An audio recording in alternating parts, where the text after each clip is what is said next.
반갑습니다. 3월 12일 화요일 큐티 스케치 시간입니다. 오늘 본문은 히브리서 7장 1절부터 10절까지의 말씀입니다. 오늘 본문 1절에서 3절까지는 멜기세덱을 이렇게 소개하고 있습니다. 이 멜기세덱은 살렘 왕이요 지극히 높으신 하나님의 제사장이라. 여러 왕을 쳐서 죽이고 돌아오는 아브라함을 만나 복을 빈 자라. 아브라함이 모든 것의 10분의 1을 그에게 나누어 주니라. 그 이름을 해석하면 먼저는 의의 왕이요 그 다음은 살렘 왕이니 곧 평강의 왕이요 아버지도 없고 어머니도 없고 족보도 없고 시작한 날도 없고 생명의 끝도 없어 하나님의 아들과 닮아서 항상 제사장으로 있느니라. 이 멜기세덱은 처음 창세기 14장에 등장을 합니다. 이 아브라함이 그돌라오멜을 비롯한 여러 왕들을 쳐 부수고 돌아오는 길에 오늘 본문에 소개된 것처럼 멜기세덱을 만납니다. 그리고 그 멜기세덱이 복을 빌어주고 기도해주죠. 축복 기도를 해줍니다. 누구를요? 아브라함을. 아브라함이 누굽니까? 이스라엘의 믿음의 조상이요. 누구의 조상입니까? 제사장들의 조상이에요. 레위 계열 조상입니다. 그러니까 이 아브라함도 제사장이에요. 제사장. 아브라함의 자손들 중에 레위 지파가 12지파 중에 레위 지파가 그 계열을 아브라함의 계열을 따르는 그런 아브라함의 자손 중에 레위 지파 중에 제사장이 있어요. 오늘 이 히브리서는 제사장 중에 제사장이신 예수님, 영원한 제사장이신 예수님을 이제 소개함에 있어서 얼마나 이분이 탁월한 제사장인지, 완벽한 제사장인지를 설명함에 있어 그 기원을 멜기세덱에 두고 있습니다. 근데 멜기세덱은 어떤 자인가? 사람이냐? 신이냐? 아니면 사람이면서 신이냐? 이런 어떤 이 세 가지 해석이 있습니다. 이제 사람이라고만 말하기에는 이 오늘 본문이 역사적 인물로서 사람이다라고 말하는 그런 해석은 좀 한계가 있어요. 이 영혼하고 항상 생명의 끝이 없고 이렇게 하나님의 아들과 닮았다는 걸 봤을 때. 그리고 두 번째 해석인 그냥 신적인 존재다, 천사와 같은 존재다라고 해도 그것도 어떤 면에서는 역사적, 분명히 아브라함이 만난 인물인데 역사적 인물이면서 어떤 동시에 신적인 존재가 아니냐. 이게 좀 해석이 조금은 어렵습니다. 분분합니다만은 적어도 신적인 제사장인 것은 확실합니다. 신적인 제사장. 그 기원을 정확하게 소개하고는 있지 않아요. 그러니까 특별히 시작과 끝이 없다고 해요. 이게 누가 그의 아버지가 어머니가 누군지도 성경은 기록하지 않아요. 그래서 우리가 이제 생각할 것은 역사적 인물이면서도 동시에 신적인 존재다라고 생각하면 좋을 것 같아요. 아니면 그냥 신적인 존재 이렇게 생각해도 상관은 없을 것 같습니다. 제가 봤을 때 그래요. 이 세 가지 해석 중에. 그런데 이제 그게 뭐 사람이었냐 신이었냐 뭐 이런 것은 이제 잠시 내려놓고요. 이 본문이 정확히 말하는 것만 우리가 이제 해석하면 될 것 같아요. 본문은 이걸 이야기합니다. 뭐냐면 그는 이 멜기세덱은 하나님의 제사장이라는 거예요. 하나님의 제사장. 그리고 아브라함보다 높다는 거예요. 아브라함이 멜기세덱에게 축복 기도를 받았고 또 아브라함이 10분의 1을 바쳤어요. 10분의 1을 드렸습니다. 그러니까 아브라함도 10분의 1을 드렸고 또 이미 그의 허리를 통해서 나온 자손들이 또 멜기세덱에게 10분의 1을 드려야 할 만큼 레위 지파조차도 그 제사장 계열도 그분에게 멜기세덱에게 10분의 1을 바쳐야 할 존재라는 거예요. 그래서 4절에 이 사람이 얼마나 높은가를 생각하라. 또 논란의 여지가 없이 낮은 자가 높은 자에게 축복을 받는다.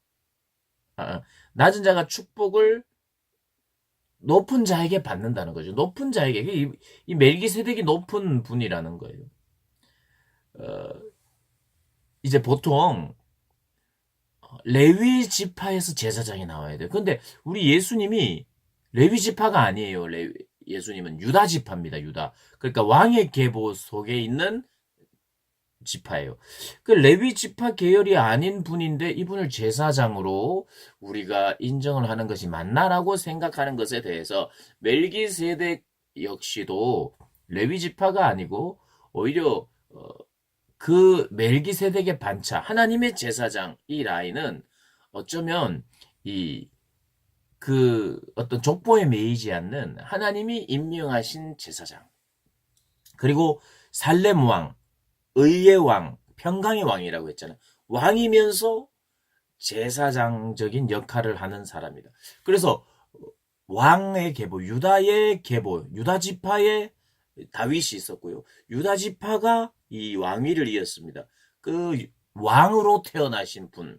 그러면서도 멜기세덱의 계열을 따라서 제사장으로 임명되신 분이라는 것을 예수님이 왕이시면서 제사장임을 오늘 본문은 이야기하고 있습니다. 근데 우리가 이제 히브리서를 통해서 이분이 왕이든 제사장이든 나에게 뭐 예수님이면 되고 나를 위해서 죽으시고 부활하셔서 내가 믿고 섬길 예수님이면 되지 제사장이냐 뭐 왕이냐 이게 그렇게 중요하냐 우리가 이제 조금 생각을 할 수 있습니다. 그런데 정말 우리가 또 한번 생각해야 될 것은 이 이스라엘의 그 구약적인 배경은 제사장이 없으면 아무것도 못합니다. 제사장이 없으면 제사가 불가해요. 예배가 불가하다는 뜻이에요. 하나님은 세우신 제사장을 통해서 제사를 받게 되어 있어요. 그 제사장은 너무나도 중요합니다. 이스라엘이 존속이 되고 이스라엘이 부강하게 되는데 굉장히 결정적이고 중요한 이 직분이 제사장이에요. 제사장이 없으면 안 됩니다. 그리고 하나님의 말씀을 늘 선언하고 선포하고 때로는 심판을 경고하는 선지자가 반드시 있어야 돼요. 선지자. 그리고 완전한 통치를 해줘야 되는 왕이 있어야 됩니다. 이스라엘 백성들은 우리 백성들끼리 뭉치자 이런 정서가 없습니다. 우리끼리 한번 잘해보자. 내가 잘 믿으면 되지 않느냐. 그런 게 아니라 제사장을 반드시 세워야 되고 통치할 왕이 있어야 되고 거룩한 선지자들이 있어야 돼요. 그런데 예수님은 이 세 가지 역할을 다 감당하신 분인데 특별히 히브리서에서는 예배 또 그리스도의 우월성 이야기하면서 제사장이시며 왕이신 그분 이것을 그 어떠한 왕보다 높으신 왕이고 완벽한 왕이며 그 어떠한 제사장보다 탁월하고 완벽한 제사장임을 이야기하고 있는 거예요.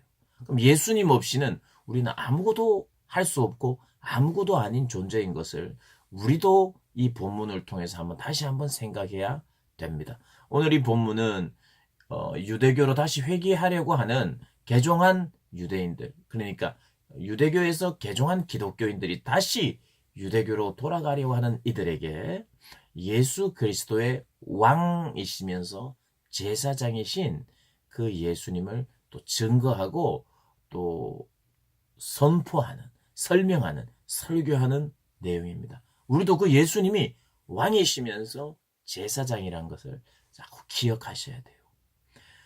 우리는 우리를 도와주시고 대변해 주시는 중보자가 없이는 하나님 앞에 나아갈 수가 없습니다. 우리를 언제나 대변해 주시려고 하고 언제나 도와주시려고 하고 하나님 앞에서 언제나 우리의 어떤 연약함에 대해서 하나님 앞에 대신 우리의 연약함을 대신 설명해 주시고 또 지도해 주시고 도와주시는 분이시라는 거 반드시 기억하면서 오늘도 나를 도와주시고 계세요. 하나님 앞에서 우리를 변호해 주시고 계시는 거예요. 우리를 불쌍히 여겨달라고. 그런 중재자가 이 중재자 얼마나 중요한지 몰라요. 내가 아무리 나를 보면 나만 보면요 하나님 앞에 절대로 나갈 수 있는 존재가 없습니다. 나만 생각하고 나만 바라보면 허물투성이고 죄투성이기 때문에 우리에게는 양심이 있어서 절대로 하나님 앞에 우리가 가진 양심을 가지고 나를 받아주세요 라고 말할 수가 없습니다. 그런데 나를 언제나 도와주시는 몸 다 주셔서 생명 다 내어놓으시면서 우리를 도와주시는 그분 때문에 우리가 도움받아 하나님 앞에 나아갈 수 있는 거예요. 그 제사장은 너무나도 중요합니다. 완전한 통치, 의의 왕이고 평강의 왕. 이것은 이사야에서 이미 예언되어 있어요. 메시아에 대한 예언입니다. 그는 의의 왕이며 평강의 왕이다. 그리고 이제 멜기세덱을 통해서 왕이신 예수님을 설명하려고 하는 거예요.